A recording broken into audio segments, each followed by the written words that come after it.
en el mundo actual y que podrían ser utilizadas también para apoyar nuestra el proceso de aprendizaje en la redacción de documentos administrativos es la inteligencia artificial, ¿verdad? Entonces, quisiera saber quién la conoce, qué conocen acerca de ella, que me lo compartan en los comentarios, o si saben qué es, pero nunca han tenido la oportunidad de interactuar con ella, ¿no? Y de repente lo han utilizado en otros campos para otros fines, pero nunca para el ámbito de la redacción de documentos administrativos. Así que quisiera saber sus opiniones, chicos, y es la última clase, demos la oportunidad para poder soltarnos un poquito más, que ya nos conocemos, y dar nuestra opinión, o simplemente decir, no, licenciada, no conozco la herramienta, pero me gustaría aprender acerca de ella, y eso también es un aporte, ¿no? Eso también es una colaboración con la clase. Así que espero sus comentarios para poder iniciar.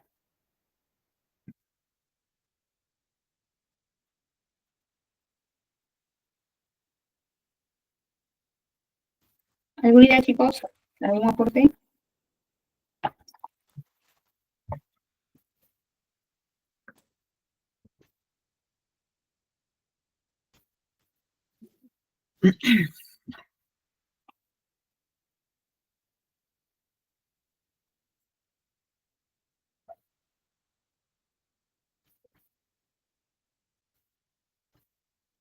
¿Todo bien? ¿Sí me escuchan?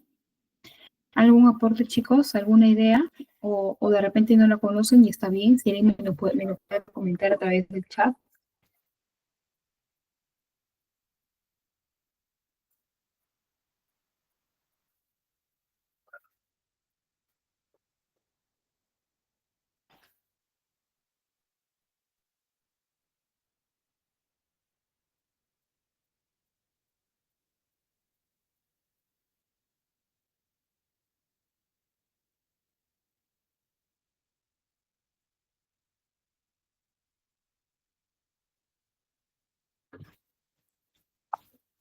A ver, Angie nos dice, ¿nos puede facilitar la redacción de algún documento?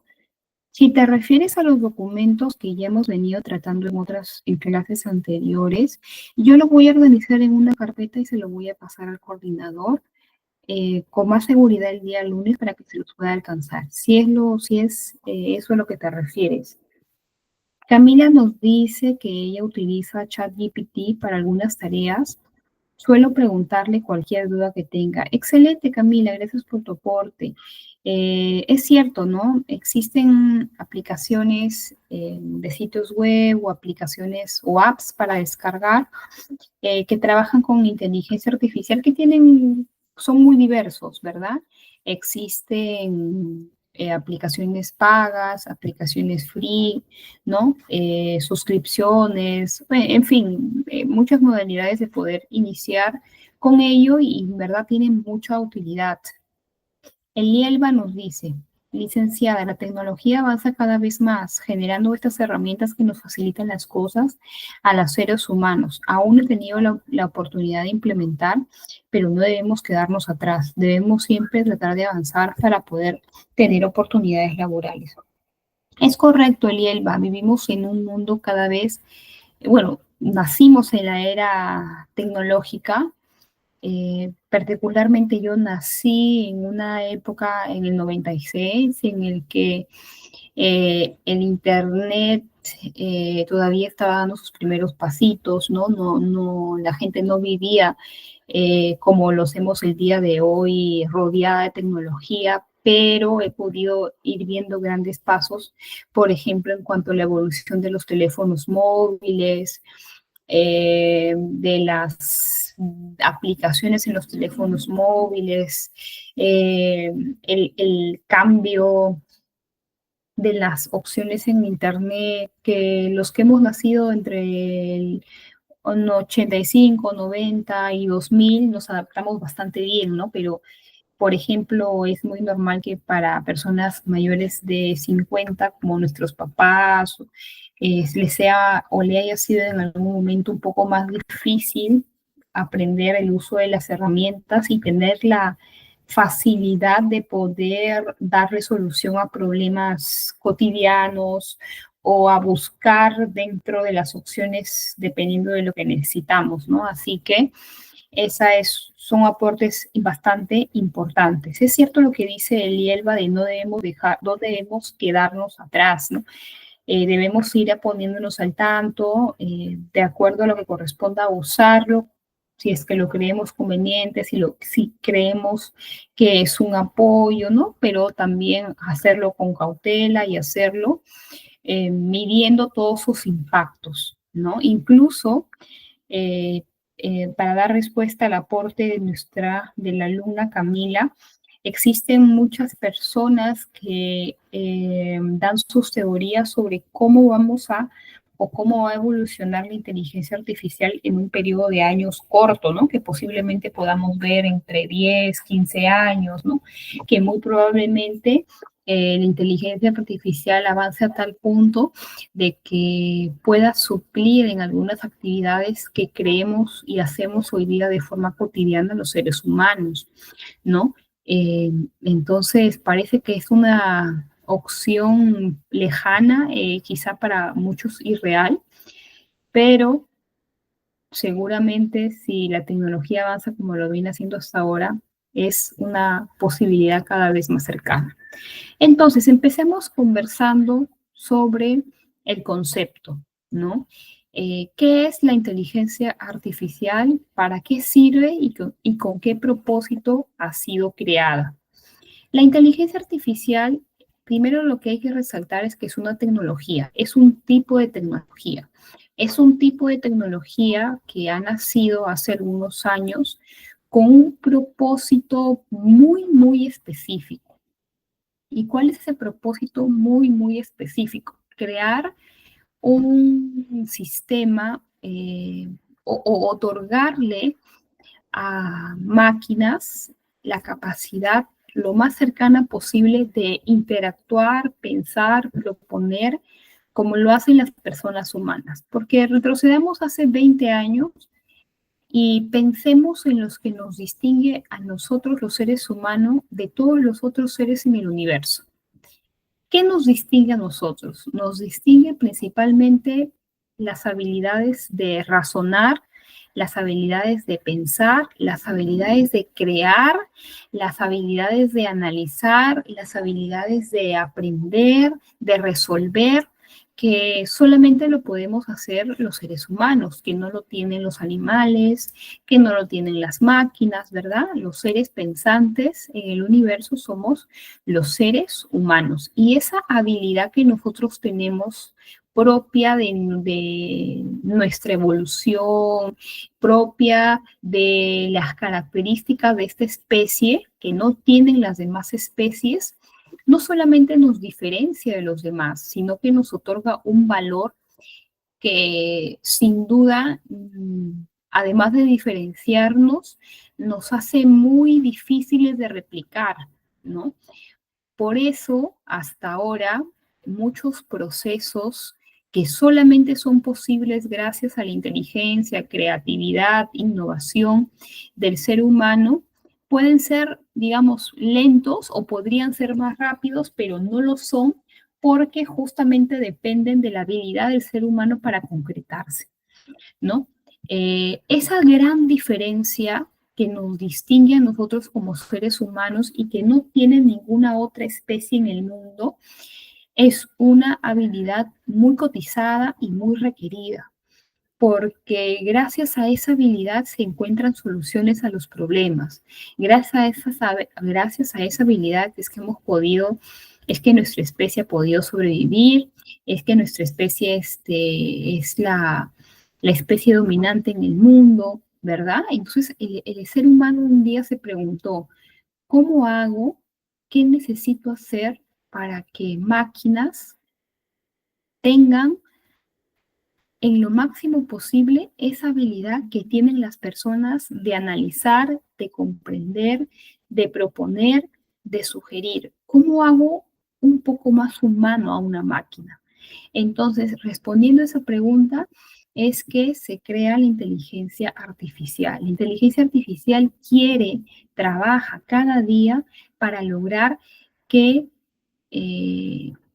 un software, un sistema permita acercarse o dé respuestas con el análisis y la perspectiva que lo haría a un ser humano, pero añadiendo algo en particular, que si bien es cierto, nosotros los seres humanos nos diferenciamos de las máquinas porque podemos pensar, analizar, razonar, crear, discutir, debatir, las máquinas no lo pueden o no lo podían hacer antes de que existiera la IA, pero sí tenían algo que nosotros no tenemos, que es, por ejemplo, una capacidad infinita de almacenamiento, una capacidad de procesamiento de datos infinitamente más rápida que la nuestra, ¿no? Las máquinas son capaces de retener con exactitud gran precisión de información que los seres humanos no pueden, ¿verdad?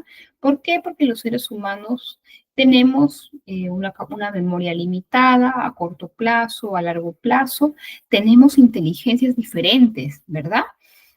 Por ejemplo, yo tengo habilidades sociales o una inteligencia social más desarrollada. Desde muy niña me gustó la literatura, la política, las ciencias sociales, pero quizá a otra persona no, a otra persona siempre le gustaron los números, la ingeniería, era muy hábil en eso, pero a su vez no era tan hábil en otras cosas. Así como yo soy hábil en estas capacidades, de repente las ciencias o los números no son afines para mí. Entonces, todas las personas tenemos habilidades diferentes, ¿verdad?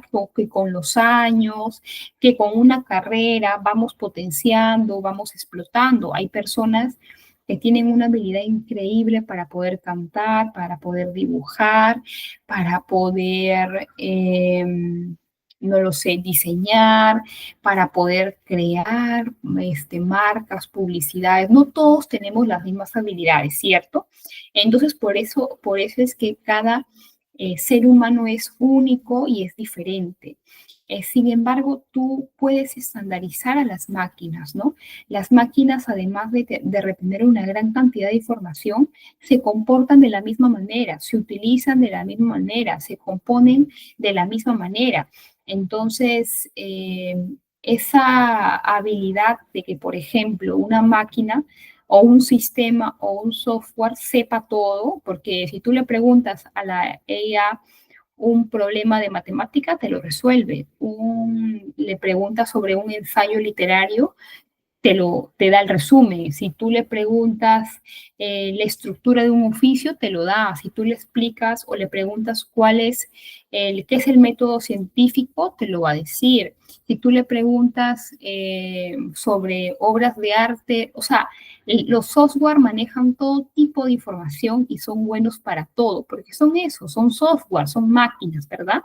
No tienen una inteligencia particular, no tienen una inteligencia emocional, las máquinas no necesitan descanso, las máquinas no tienen una familia, entonces tienen esa energía y ese almacenamiento inacabable, pero lo que les falta es la capacidad para poder analizar, procesar, cuestionar, debatir, crear, que es algo que está buscando otorgar la inteligencia artificial. Entonces, a partir de ese concepto que creo que ya nos ha quedado bastante claro, podemos hablar de la importancia. ¿Cuál es la importancia, estimados, de la IA? En primer lugar, que ha venido ayudando a que muchos procesos se vuelvan automáticos y sean más eficientes, ¿no? Siempre van a ser más eficientes cuando son hechos por sistemas, no porque sean mejores, sino porque se minimiza el error humano, se minimiza el error manual, ¿no?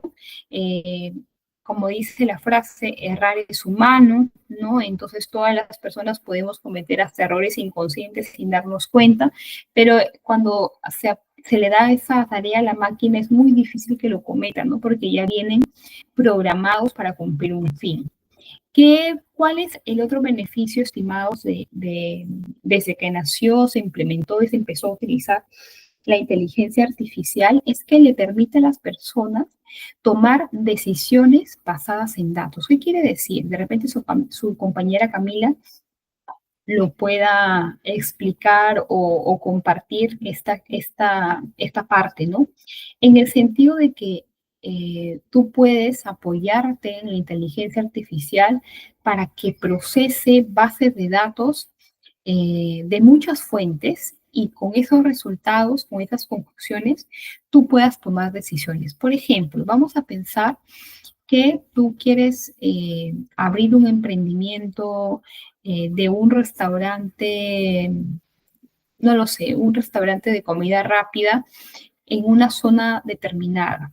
Entonces, tú antes de abrir un emprendimiento siempre debes analizar, hacer un estudio de mercado, ¿verdad? Poder averiguar o hacer un estudio que te permita determinar cuáles son los gustos y preferencias de las personas que viven en esa zona, qué tan céntrico es el local, cuántos locales de ese tipo hay en un radio de 10 kilómetros, ¿verdad?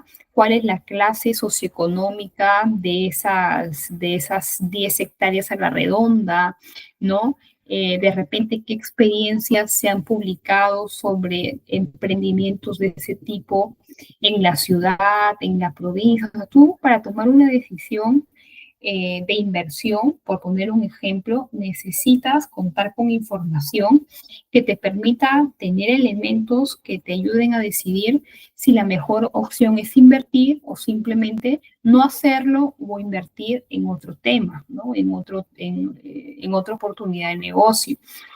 Para eso empiezas con la inteligencia artificial a tener un aliado.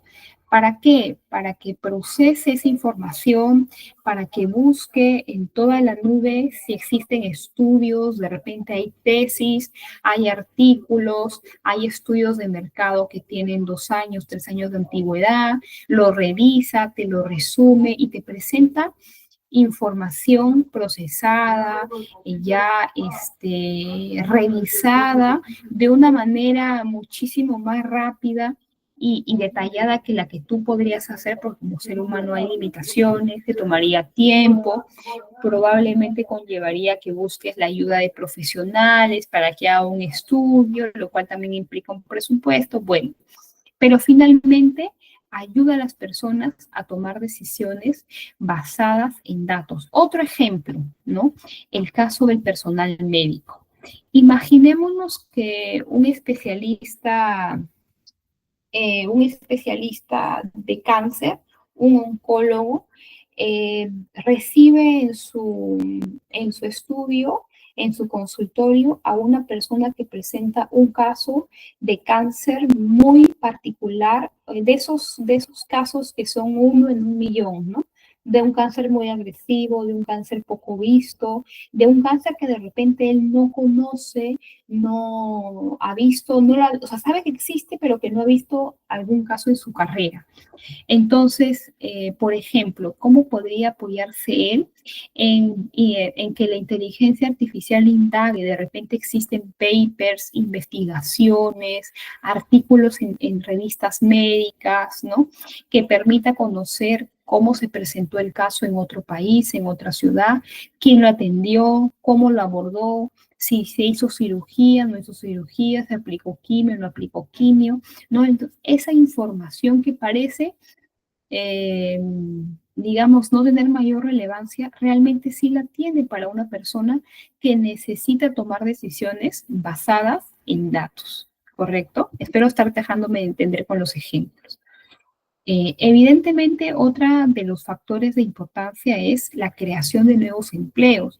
Existen personas profesionales altamente calificados, ¿no? Que trabajan en equipos o en entidades, en empresas que se dedican a buscar siempre la innovación en materia de inteligencia artificial. Evidentemente, esas personas son personas altamente especializadas, ¿no? Por lo que eso reduce el número, pero sin embargo sí abre un campo de estudio que puede ser de interés para muchas personas, ¿no? El cuarto beneficio es que permite mejorar la experiencia del usuario. No sé si ustedes se han dado cuenta, estimados alumnos y alumnas, pero muchas empresas peruanas o extranjeras que trabajan en el Perú durante los últimos años han ido implementando herramientas de inteligencia artificial en su proceso de atención al usuario. Por ejemplo, cuando nosotros compramos un vuelo en LATAM, ¿no? Compramos un vuelo y de repente necesitamos consultar o reconfirmar la fecha de nuestro vuelo, porque bueno, han pasado 4 meses y ya uno no se acuerda muy bien. Entonces, o en Movistar o en Entel, ¿no? Entonces, existen ya muchas empresas que en sus sitios web han implementado chats de comunicación que utilizan la inteligencia artificial para poder brindar atención al usuario, pero todavía de una manera parcial, ¿no? Porque en algún momento, cuando ya la inteligencia no puede responder porque es una inquietud muy específica, te conectan ya con un operador humano. Pero de todas maneras, eso te permite de alguna u otra manera tener una primera interacción, un primer filtro, una derivación oportuna, reduciendo los tiempos de espera, reduciendo el malestar del usuario, brindándole la oportunidad al usuario de tener una experiencia de atención de calidad en línea, ¿no? Y eso puede ser o es bastante positivo para las empresas en particular. Acá tenemos que existen dos tipos de inteligencia artificial, de software y la inteligencia integrada. De software, cuando hablamos de software, hablamos de asistentes virtuales, por ejemplo, quienes tienen iPhone, tienen a Siri, ¿no? A Siri, que es una asistente virtual, que pueden utilizarla, por ejemplo, Siri, llama a mi mamá, ¿no? O llama al contacto mamá y la inteligencia artificial llama sin que tú toques su teléfono, llama al contacto, ¿no? O por ejemplo, cuando tú le dices Siri, no lo sé, coloca en Spotify la canción tal, ya, si lo has comandado bien, se activa la canción en tu celular, ¿no? Cosas así de repente para quienes tienen iPhone, pero también para Android hay un tipo de software que no me acuerdo cómo se llama porque les ponen nombres, ¿no? Siri, Alexa y esos nombres, pero funciona de manera bastante similar.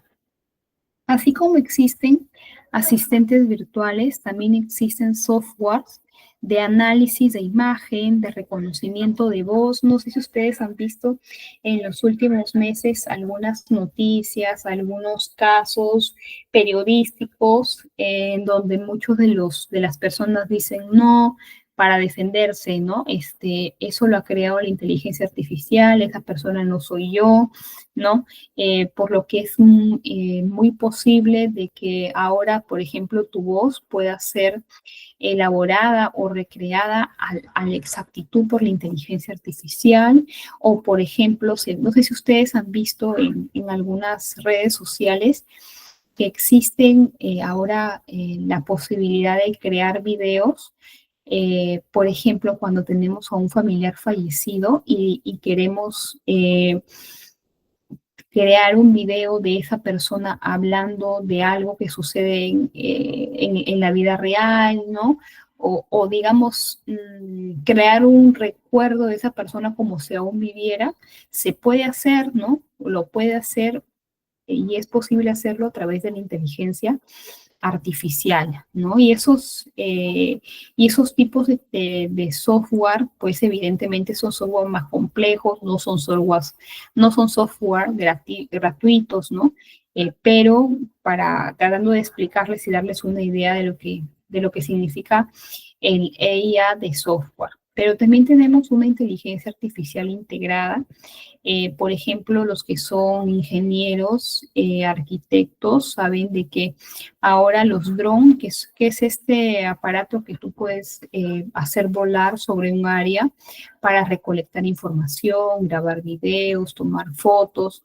También se utiliza, por ejemplo, para hacer temas topográficos, ¿no? Para recolectar una gran cantidad de información sobre el suelo, sobre obras, ¿no? Tiene bastantes usos, también como los vehículos autónomos, bueno, que en nuestro país no existen, pero si ustedes de repente han visto algunos lanzamientos en Europa, en Estados Unidos, de robots y de vehículos que ya empiezan a trabajar con inteligencia artificial.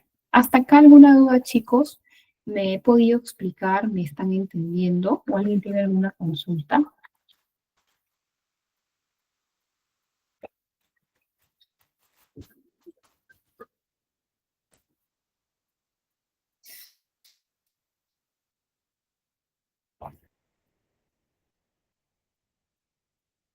A ver, vamos a ver.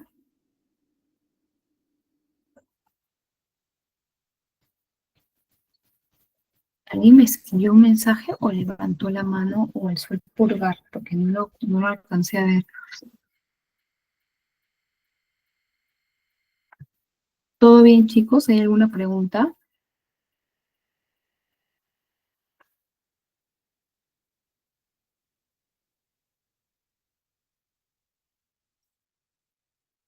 Todo bien. Ok, chicos, gracias. Seguimos.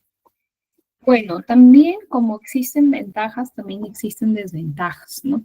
Y siempre hay que ponerlas todas en una misma balanza, ¿no? Lo que podría generarse en el futuro es la posible dependencia tecnológica que podamos tener de este software, que no es la idea, creo yo. No, tampoco es, pero sí entiendo el temor de algunas personas de que con los años la inteligencia artificial pueda ir supliendo ciertos, por ejemplo, hacer ciertos trabajos obsoletos que hacen los seres humanos, ¿no? De repente restando oportunidades laborales para las personas, ¿no? Que no es una realidad palpable el día de hoy, pero que es una posibilidad. Entonces, por eso es de que comentamos o conversamos sobre la dependencia tecnológica, también el tema de de la privacidad y la seguridad, ¿no? El riesgo siempre de usar cualquier sitio web, de usar cualquier software, de usar cualquier herramienta tecnológica, siempre va a ser el riesgo de que pueda ser hackeada, de que puede ser violado algún parámetro de seguridad y quién no ha visto en algún momento las noticias, ¿no? Hasta un banco lo han hackeado, hasta a las páginas de los gobiernos. Por ejemplo, la página, el gobierno en Venezuela el año pasado también lo hackearon, ¿no? Entonces, esa es una posibilidad de una vulneración a los datos que resguarde algún medio digital. No solamente hablo de la EIA, sino de todas las herramientas tecnológicas, incluso las aplicaciones bancarias.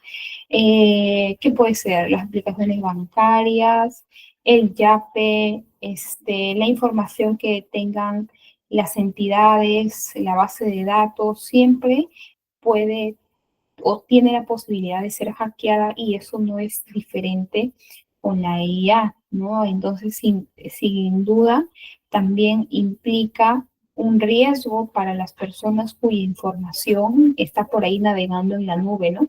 Que estamos hablando pues de información de índole privada, como tu información personal, tu historial médico, tu historial crediticio, tu información de cuentas bancarias, ¿no? Que son información bastante sensible, puede estar expuesta a algún riesgo siempre cuando conversemos de una herramienta tecnológica.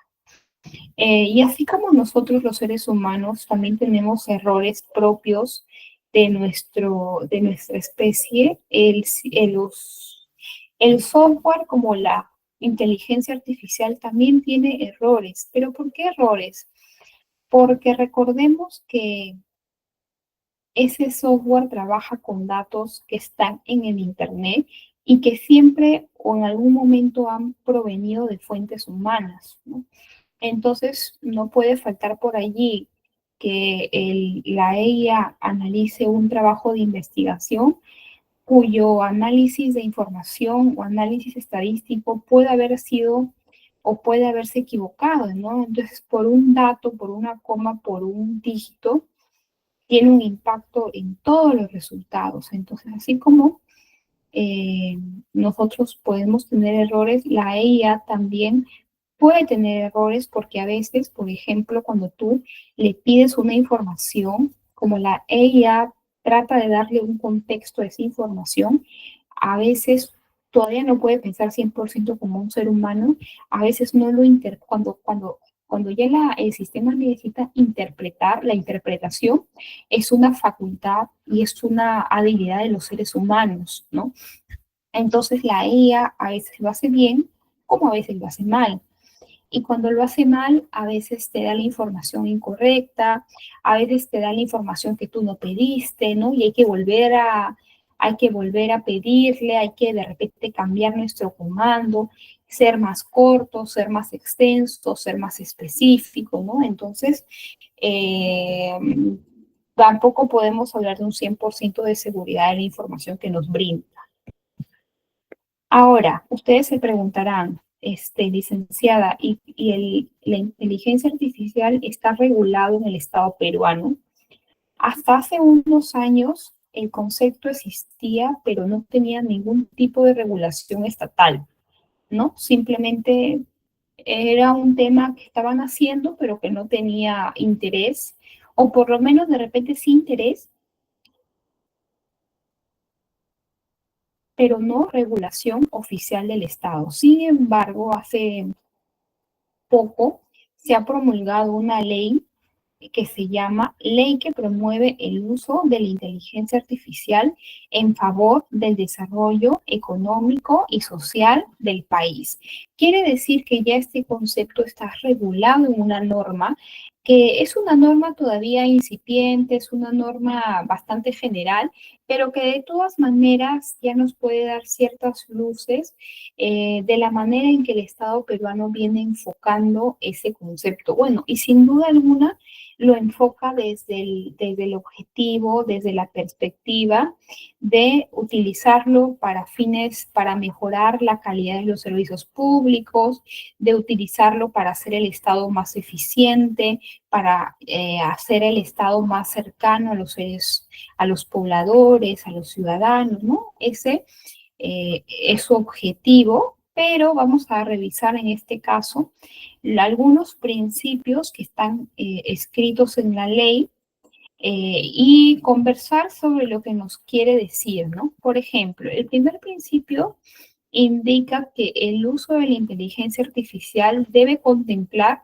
estándares de seguridad basado en riesgos, sobre todo porque como ya el Estado oficializa el uso de la inteligencia artificial en las entidades públicas, en las organizaciones del Estado, esto quiere decir que en algún momento la EIA puede tener acceso a información sensible, a información confidencial, a información reservada, ¿no? Entonces, por ello se tiene que trabajar con estándares de seguridad incluso muchísimo más estrictos, con más eficiencias que los utilizados de la forma cotidiana, con la finalidad de resguardar la información que tiene carácter público y eventualmente reservado, ¿correcto? También nos habla del segundo principio que se llama enfoque de pluralidad de participantes. Cuando conversamos sobre este enfoque, ¿cuál es la idea que tuvo o que tiene el Estado para poder incorporar este principio? Lo hace pensando en que la implementación de la inteligencia artificial en las entidades del Estado sin duda va a requerir el trabajo multiespecializado interinstitucional, ¿no? O sea, va a requerir un trabajo realmente interconectado, en donde todas las entidades públicas trabajen con la misma finalidad. Entonces, para lograr la implementación de este concepto en el Estado, tiene que haber un compromiso, tiene que haber un trabajo que pase o que sea más o que vaya más allá de una sola persona, de un solo actor, sino del involucramiento de varios actores, ¿no?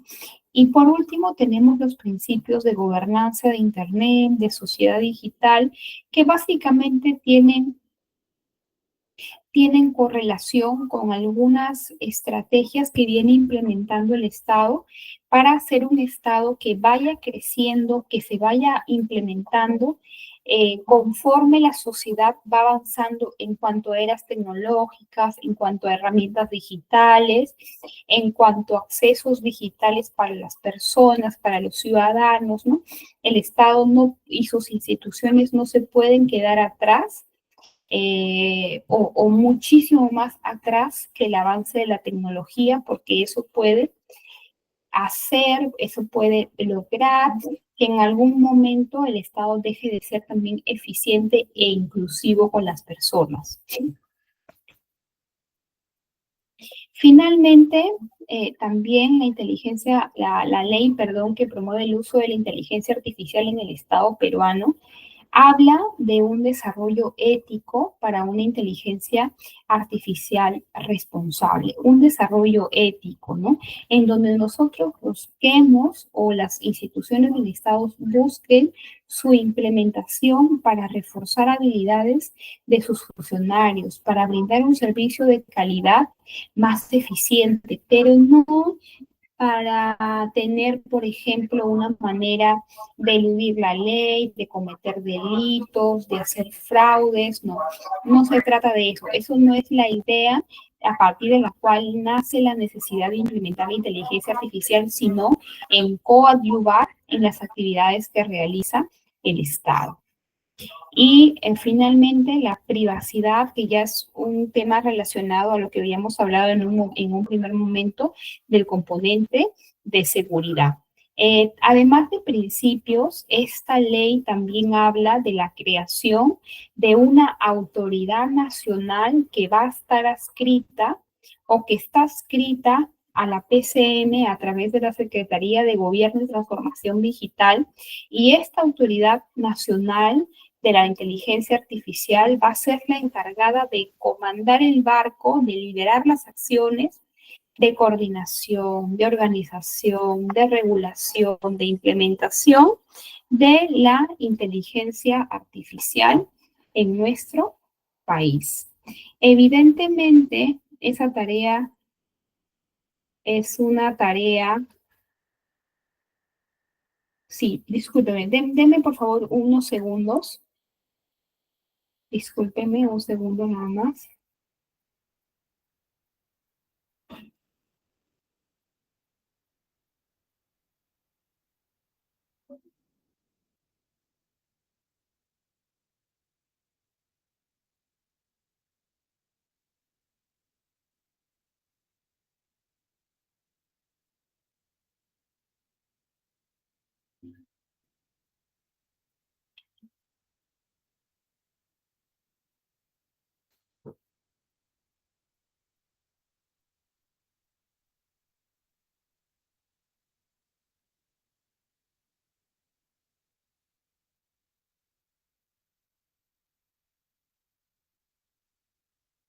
Ya, disculpe. Entonces, evidentemente esta autoridad que ya ha oficializado, que ya ha creado el Estado peruano, todavía está dando sus primeros pasos, está dando sus primeras actividades, sus primeras acciones que ustedes pueden, de repente, si tienen más curiosidad, indagar en el Internet sobre algunas novedades que han sido lanzadas relacionadas a esta autoridad que está adscrita en la PCM, específicamente en la Secretaría de Gobierno y Transformación Digital. ¿Qué más? ¿Qué más podemos hablar sobre la inteligencia artificial? Ah, bueno, nos olvidamos de decir cuáles son las funciones que están establecidas en esta ley sobre las que desarrollará durante la implementación de este software, ¿no? La autoridad nacional va a cumplir funciones, por ejemplo, de formación técnica de profesionales para el aprovechamiento de la inteligencia artificial, va a ser la responsable de crear, fortalecer infraestructura digital para el desarrollo de la inteligencia artificial. Y acá tenemos un ejemplo de las acciones todavía incipientes y novedosas que en algún momento se han desarrollado que de repente nosotros no sabíamos que trabajan o que trabajaron con la inteligencia artificial. La primera manera o la primera vez en la que el Estado utilizó parcialmente la inteligencia artificial en alguna actividad fue en el año 2020, cuando estábamos enfrentando todo el mundo la pandemia del COVID, ¿no? Más o menos fines del primer año de pandemia, ingresando al segundo año de pandemia, el Estado peruano publicó, oficializó, presentó una aplicación que se llamó Perú en tus manos, a través del cual la idea era que tú puedas tener un mapa en donde se indicara las zonas con o mayor número de contagios y así la pudieras evitar, ¿no? ¿Cómo se hacía eso? Bueno, siempre se tenían bases de datos de los centros de salud donde ingresaban, pues, ingresaban personas con síntomas, personas que necesitaban hospitalización, ¿no? Entonces el centro de salud iba llevando un registro de la base de datos y esa base de datos fue sistematizada, convertida en una aplicación que se llamó Perú en tus manos y que trabajó el Estado peruano en conjunto con la empresa Huawei. Sacaron una aplicación disponible que estuvo disponible en su momento para App Store y para el store normal, ¿no? El Google Store. Y de repente no fue tan conocida ni tan popular, pero en su momento fue un ejemplo de cómo el Estado peruano incorporó alguna estrategia de inteligencia artificial en el Perú. Y también hubo un proyecto, el que presentó el gobierno regional de Cajamarca, denominado Implementación del Sistema de Gestión Hospitalaria Open Clinic y las historias clínicas digitales, ¿no? Que fue un proyecto interesante en la que básicamente la idea era la siguiente. No sé si ustedes habrán visitado alguna vez un hospital público, un hospital del MINSA o un hospital de la salud. Particularmente yo he podido estar dentro de una almacén, si podríamos llamarlo así, de historias clínicas, ¿no? Las historias clínicas son aquellos documentos que forman parte de un expediente que se apertura cuando un paciente empieza a ser atendido en en un hospital o en un centro de atención, que básicamente contiene todos tus documentos, resultados, citas, anotaciones, respecto a las diversas atenciones de salud que tú hayas tenido a lo largo del periodo de atención en una clínica o en un hospital, ¿no? Entonces, hasta hace pocos años atrás, todas esas historias eran físicas, ¿no? Y podíamos encontrar pues que algunas historias físicas de hace 30 años ya no estaban, se traspapelaban, se confundían. Bueno, las hojas con los años van perdiendo su color, se van haciendo amarillentas, ya no se puede ver lo que estaba escrito, ¿no? Entonces, por esa razón es de que se ha ido pensando durante los últimos años en la importancia de poder digitalizar las historias clínicas con la finalidad de tener muchísima mayor sistematizada la información, ordenada y también resguardada en el tiempo, ¿no? Porque es una información bueno, privada, sensible, pero que también te ayuda a tener un registro de cómo ha ido evolucionando, qué enfermedades ha presentado el paciente a lo largo de su vida, cómo fueron tratadas, etcétera, etcétera. Ahora, para continuar con la sesión de hoy día, vamos a hablar sobre la segunda parte, que es la parte más interesante o la más importante, cómo podemos utilizar las herramientas de inteligencia artificial en el área de la redacción de documentos administrativos. Entonces, antes de ver algunas aplicaciones, tenemos que decir lo siguiente. Tienen ustedes que saber que ya muchas entidades vienen o van a ir implementando una regulación sobre máximos porcentajes permitidos de uso de inteligencia artificial. Es como, por ejemplo, ustedes, ¿no? ¿Quién no ha elaborado alguna vez un trabajo de investigación para la universidad, para su tesis o para el cierre de un ciclo, ¿no? Por ejemplo, cuando les piden realizar un ensayo final o en mi caso, cuando por ejemplo me gradué de la universidad, después de tener mi bachiller tuve que hacer una tesis para poder graduarme y tener mi título profesional. Entonces, cuando tú terminas tu trabajo de investigación, tienes que pasar tu trabajo, tu investigación por un software. Ese software, que bueno, hay varios software, pero el más conocido es Turnitin, eh, te brinda el porcentaje de plagio que tú tienes, no plagio como tal, sino el porcentaje de similitudes, que es la palabra técnica que usa el software, y que tú puedes ser, dependiendo de la universidad, en mi caso fue del 20%, o sea, tú no podías tener similitudes del más del 20% de tu trabajo porque no se iba a probar. ¿No? Dado que existe el respeto de los derechos de autor, ¿no? Que ustedes saben que apropiarse de ideas que no son tuyas, hacerlas parecer como si fueran tuyas, es un delito que está penado, ¿verdad? Si yo he registrado mi marca o he registrado una patente de alguna marca, yo tengo derecho sobre esa marca, ¿no? Cualquiera no puede crearse una empresa con mi nombre porque esa marca ya está, tiene un registro, tiene un derecho, ¿no? O cuando, por ejemplo, un académico, un profesional publica un libro, también gana derechos de autor. Cuando un compositor registra una canción, también tiene derechos de autor. Entonces, esas ideas se tienen que respetar y por eso es de cuando nosotros hacemos trabajos de investigación, siempre ya está regulado y está normado que debe certificarse que tu trabajo de investigación tenga un porcentaje de similitudes. ¿Qué quiere decir similitudes?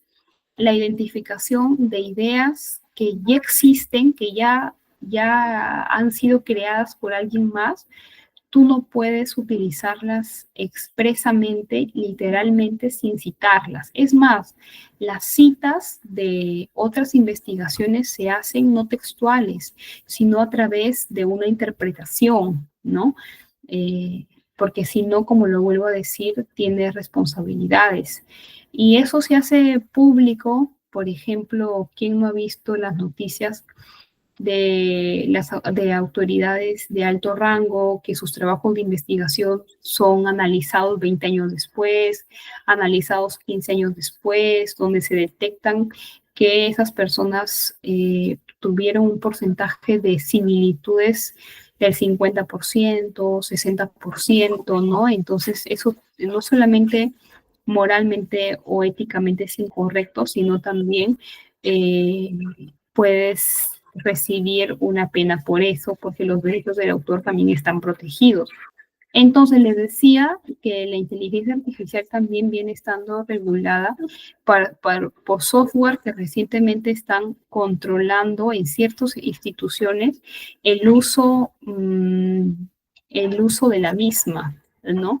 Por ejemplo, hay algunas universidades como la San Martín de Porres que ahora ya también no solamente te pide que pases tu investigación por un software antiplagio, sino por un software que identifique el porcentaje de inteligencia artificial que estás utilizando y de esa manera se certifique que no has suplido tu labor de investigación, de análisis, de interpretación o de creación. ¿Qué quiere decir eso?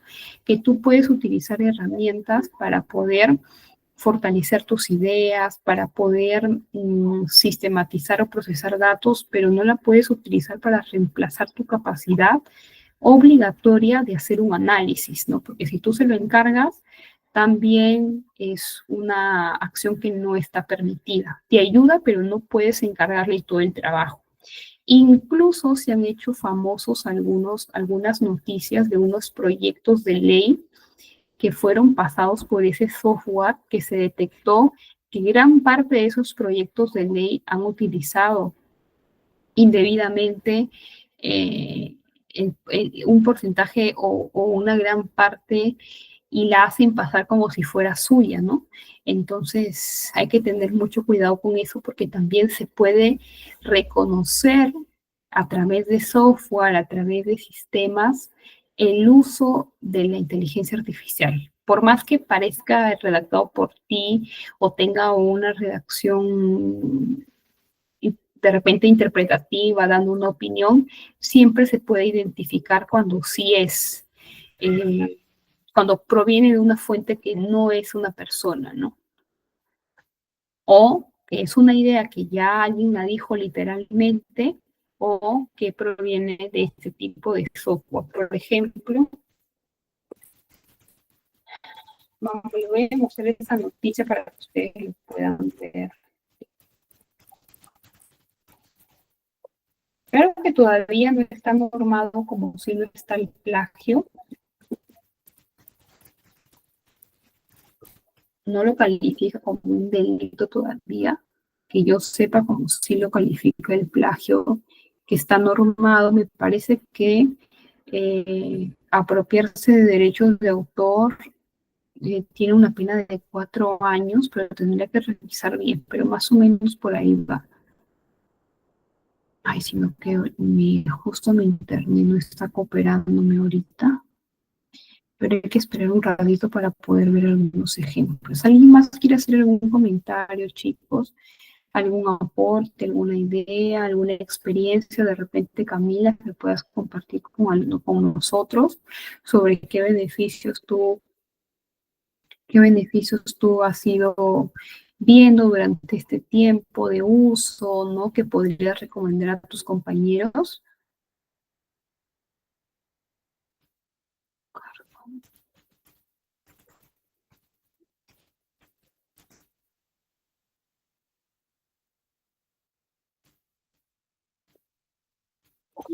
¿Alguien? ¿Algún comentario, chicos?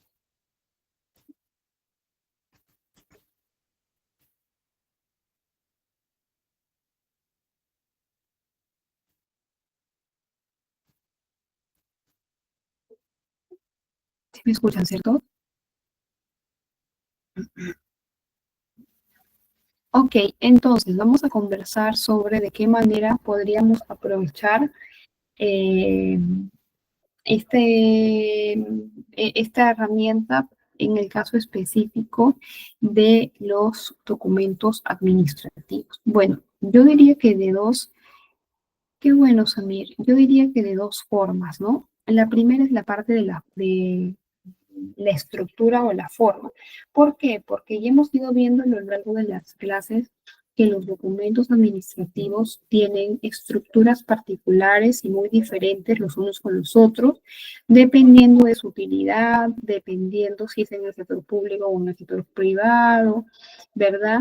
Entonces, evidentemente, a veces se nos puede obviar alguno que otro dato, se nos puede olvidar, recordamos alguno y no recordamos otro, entonces se puede utilizar para poder repasar la estructura, revisar algún ejemplo, ¿no? O de repente si lo que estamos buscando es un ejemplo un poco más específico que nos pueda orientar y nos pueda dar mayores luces para poder hacerlo, eso sería una buena manera, ¿no?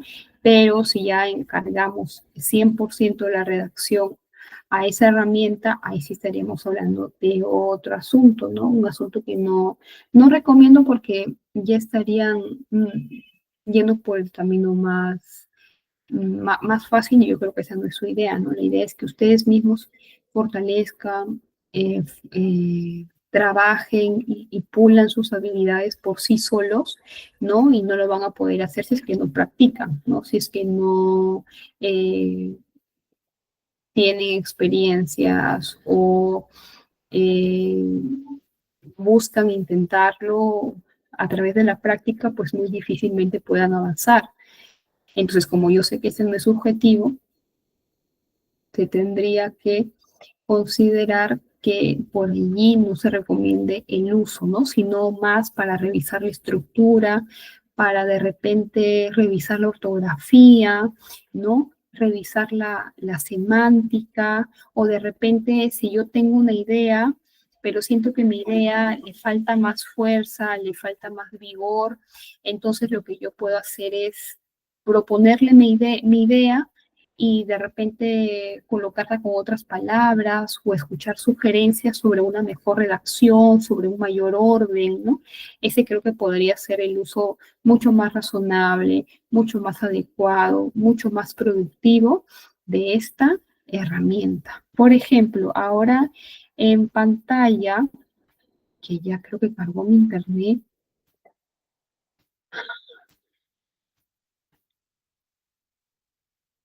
vamos a esperar un minuto.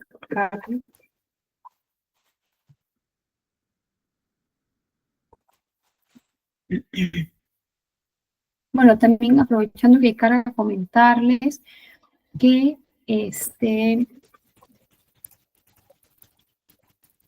también en ITEC dicto cursos de eh, redacción o a la parte de redacción de documentos administrativos de gestión pública y también de asistente administrativo de gestión pública, así que si les interesa participar, me parece que se está aperturando los cursos la primera semana de febrero, ahora hay que consultar con la coordinadora o el coordinador y bueno, normalmente yo dicto los cursos en el horario de 8 a 9:30 de a gestión pública, asistente administrativo de gestión pública y redacción de documentos administrativos. Así que si les interesa, chicos, seguir formándose acá en INTEC, los invito a que puedan participar de esos cursos durante el mes de febrero.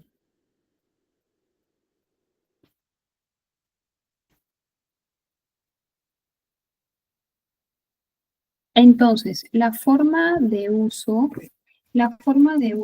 es bastante sencilla, ¿no? Simplemente tenemos que escribir qué es lo que deseamos y encontremos una respuesta bastante amplia, bastante clara, de una forma bastante rápida, bastante concisa, donde ha revisado varias fuentes de información. Entonces, por ejemplo, si no recuerdo exactamente cuál es la estructura de este documento, lo puedo buscar y me lo va a detallar de forma clara, de forma concisa, para que no se me vaya a olvidar ningún dato, ¿no?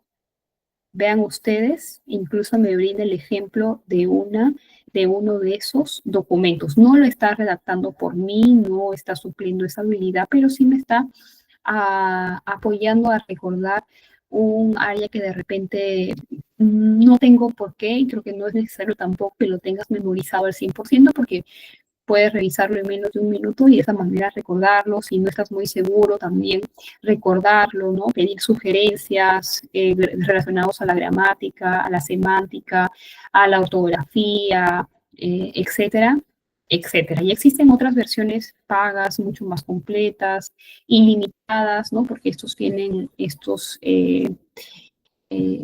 apps gratuitas siempre tienen sus condicionales, ¿no? En general todas tienen sus condicionales sobre usos específicos y usos que no puedes hacer hasta una versión paga, pero de todas maneras es, creo yo, útil para todos los casos. ¿Alguien más conoce otro que podamos revisar? Eliel, Basamir, Ariana, me parece que también estaba por acá. ¿Alguno más que quieran revisar? ¿Alguna pregunta adicional que tengan? Si quieren conversar sobre algún otro documento administrativo, podemos aprovechar estos minutos finales también para poder hacerlo. Si no quedó claro de repente alguno con anterioridad, también podemos hacerlo. Como les decía a sus compañeros, voy a tratar de remitirle el link a su coordinador el día lunes de los documentos que hemos ido revisando a lo largo de las clases en un link drive para que lo puedan descargar en el momento que lo consideren más pertinente. ¿Alguna pregunta adicional, chicos, para poder ir cerrando? Algo que no haya quedado claro, todo bien, qué comentarios finales tienen, han cumplido sus objetivos, han aprendido algo nuevo, si alguien me puede comentar en el chat para ir despidiéndonos.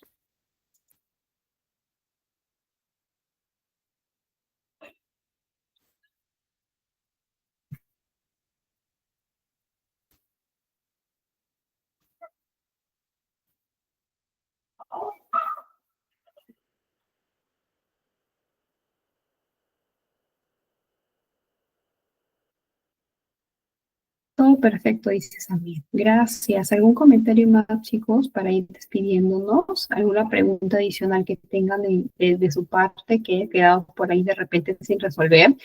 Por favor, es el momento para poder hacerlo o algún comentario que quieran hacer. Todo es bien recibido.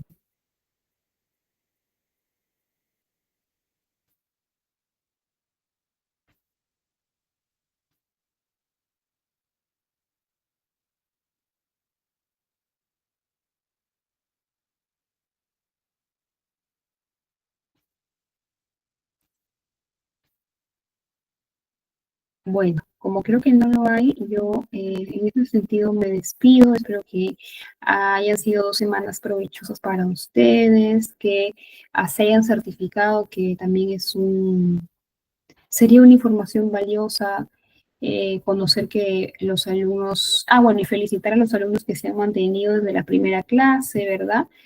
Porque algunos de repente no nos han podido acompañar por diversas razones en todo el curso, pero aquí veo alumnos que están con nosotros desde la primera clase, agradecerles su participación continua, desearles el mayor de los éxitos e invitarlos a los cursos de ITEC, que son de muchas especialidades, pero con énfasis en los que estoy dictando. Me encantaría volver a contar con ustedes en otro curso y en otra oportunidad. De mi parte, eso sería todo. Les deseo una gran noche y muchos éxitos para todos. Gracias. Gracias, Camila. Gracias, Claudia. Un abrazo. Muchas gracias por todo a ustedes también. Gracias.